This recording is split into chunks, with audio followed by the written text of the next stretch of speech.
Welcome back to the Gear for Music channel. We're here at Slam Dunk Festival 2025 and we're going to go talk to Winona Fighter. I just wanna say you're like a moth to my flame, a germ collecting big names washed up in circles. What's up? I'm Austin. I play bass and Winona Fighter. Hey, I'm Dan and I play guitar.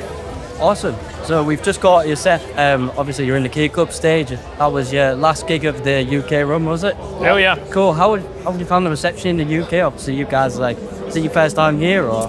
Yeah, first time as a band, and it's honestly the reception has been insane. We've been playing some sold out shows and then finishing up at Slam Dunk, and the crowds at both South and North have been insane. So Yeah, I mean it looked hectic in there. Yeah. You cracked out. You look like a drunk Phoebe Bridge. yeah, baby. That was insane. So yeah, obviously we're going to dive a little bit into the gear you use and how, obviously the production. I know that Cool. you play bass and you also produce the albums as well, which is really cool. Talk us a little bit into that process, how you go through that, how you go from songwriting to obviously building on the tracks. Yeah, so songwriting wise, we kind of have different inspirations and different ways that we start writing a song, but it could come from either any one of us. But yeah, we'll kind of get maybe a demo going and stuff and then be able to work off that for the full actual studio recording. But I have a home studio that we record everything out of. And Chloe plays the drums, so we'll start, recording drums and then we'll start layering stuff on top of that. And then once we have all the pieces, I'll try to put it together and make it into a song, you know what I mean? So, but that's pretty much how we do it, yeah. That's pretty cool. You can tell how rhythmically charged that you are in terms of the songs. You can hear that kind of brought in from a drum spares point of view a lot of the time. Oh yeah. Like Chloe's vocals are very rhythmic, and obviously the guitar playing you're on point, obviously in terms of having those breakdowns and breaks. I guess it also guitar tone. We're talking property as well. We do have to ask the Hot Pink guitar. What went behind that decision making? Because that's such a cool little look. Oh, thanks. Honestly, it looks sick. That's number one. But yeah, it's fun. It's a little bit broken right now, but I do have a kill switch in it, so I need to get that fixed. But also with the dive bombing stuff with the Floyd Rose on it, it's just a little bit more unique maybe than some stuff. And I'm very influenced by 80s kind of guitar playing, so it seemed like a perfect fit. It kind of plays like you're driving a sports car. That's exactly how I like to play guitar. So. It's got that Lamborghini look to it as well with a hot bingo. Fast riffs for fast Yeah, guys man. as well, we've been trying to figure out as well what brand that guitar is, because we keep looking at it, we're is it Jackson, is it an Ibanez? It's an EVH actually. Is it an EVH? Yeah, man. That's put both me and Rick to shame, because we're both guitarists. We're looking at guitars all day and we couldn't figure it out, so that's nice. Pretty cool. So obviously in terms of your guitar playing and the bass player, it's all quite fast. You've got that punk aspect to it as well. We've also got for example, in Johnny's Dead, you've got those riffs that are just super quick. Honestly, I absolutely love that. But it tastes honestly, as soon as it comes on, I'm bopping in the car saying, "Oh, cool." How do you get that tone? What pedals is it that you really rely on? Or is it not a pedal? Is it the amp that you're kind of cranking? Or? I mean, in the studio, it's definitely a bunch of different things. We've gone through a bunch of different amps in the studio.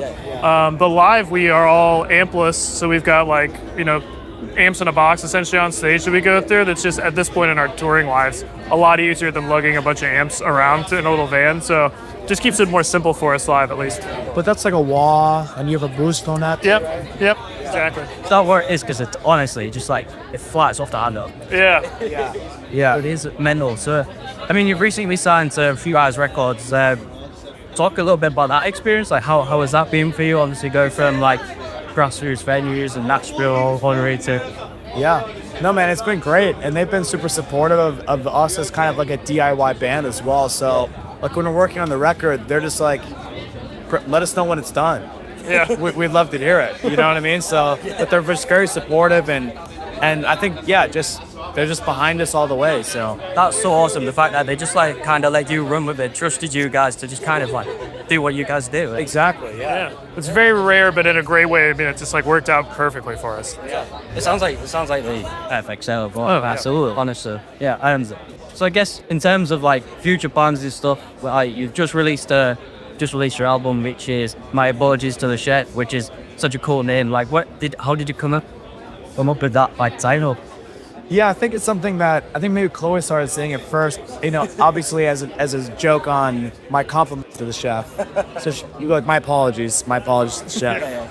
And then we just kind of kept throwing it in there, just kind of just as just fun. But I think it kind of came about, and we kind of came up with the idea for if like our our parents were the chefs, and kind of worked their whole lives to provide for their kids and make a good life for their kids. And we were like, yeah, we want to be punk musicians. Yeah, it's a little pivot. Sorry, mom and dad, Yeah. but we're gonna go do this. Yeah. It's kind of like my apologies to the chef. Like they made us, but also we're just gonna do whatever we want to.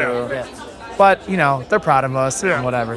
I mean, It all works out. You feel like playing slam dunk now. Maybe the next one can be my compliment, Steve. Yeah, right. Second one's already sorted there. Well, Yeah, perfect. So how did it go in terms of recording? Because obviously you already had like some of them released as like singles on the previous EP, and you put Yeah. them into the album. Did you do any like re-recording for that? Did you make sure that it was all like streamlined or like what's that process? Yeah, we did do because the very first recordings that we did, we were recording in a spare bedroom, and so the drums were actually mostly like triggers, right?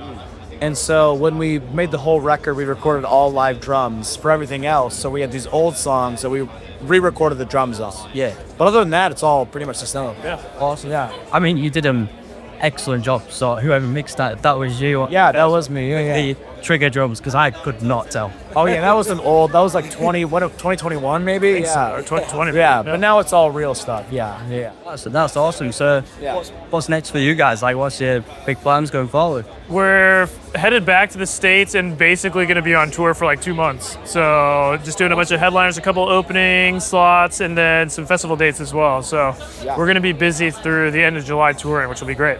Cool. So you're having a whole summer on the go touring in the States. Yeah, man. Yeah, until like August, I think. Yeah. Yeah, I mean, if you're in the States, like, come to a show. We're gonna be pretty much everywhere. Yeah. Also, Canada. Any Canada listeners out there? We do have a little bit of a United States audience, so Okay, Perfect. they'll click through and they'll end up going to the show. Yeah. Maybe we'll be back in this fall, or definitely next year. Well, yeah, that would be neat. So let's gear bars. It's just a If anyone wants to take us out, If any big boy bands want to scoop us up, yeah. that'd be great. we'll try and make some calls. We Well, don't have to contact them, but we'll try. Yeah. Yeah. This is Winona Fighter. Cheers.